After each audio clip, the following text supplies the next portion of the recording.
Sample of 4 element कह रहा है ABCD दिए हुए हैं, इनको एक एक करके ऐड किया जा रहा है और एक रिजल्ट निकाला गया है। ठीक है, ए को देखो, ए ने किस में डिस्प्लेस करा, ए ने कॉपर को डिस्प्लेस करा, बाकी इनको नहीं कर पाया, इनको नहीं कर पाया। बी ने आयरन को करा, कॉपर को करा, जिंक को करा। ठीक है, सी ने आयरन को करा और बाकी इसमें नहीं कर पाया, एल्यूमिनियम को नहीं कर पाया। डी ने नो नो नो नो, सब में नो। एक काम करते, रिएक्टिविटी सीरीज लिख लेते, ज्यादा क्लियर होगा। देखो क्या था, केदारनाथ का माली आलू जरा फीके से पकाता है। कैसे पकाता है? कुकर में मतलब मरकरी HG, अच्छे अच्छे AgAu, फटाफट। ठीक है, अब ध्यान से देखो, अब अगर हम देखें तो ए कॉपर को डिस्प्लेस कर पा रहा है। ए कॉपर को डिस्प्लेस करने का मतलब समझ रहे हो? अगर ए कॉपर को डिस्प्लेस कर रहा है तो मतलब जो आपका ए रहा होगा वो आपका ए कॉपर से ऊपर रहा होगा ना, तो मतलब ए यहाँ पे होगा मेरा।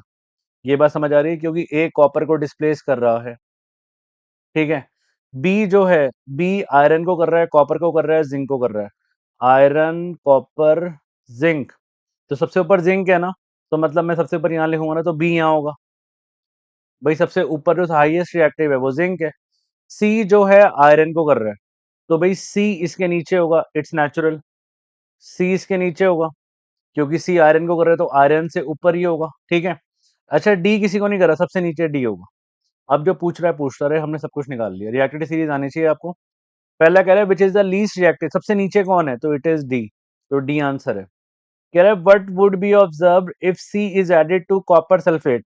अगर मैं सी प्लस कॉपर सल्फेट लिखूंगा, भाई नाम निकालने मत जाना, सिर्फ सी बोला है उसने, तो आप भी सी लेके ही चलो।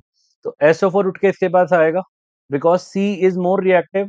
ठीक है, कॉपर से ज्यादा रिएक्टिव है ना, ये बनाएगा CSO4 प्लस सी।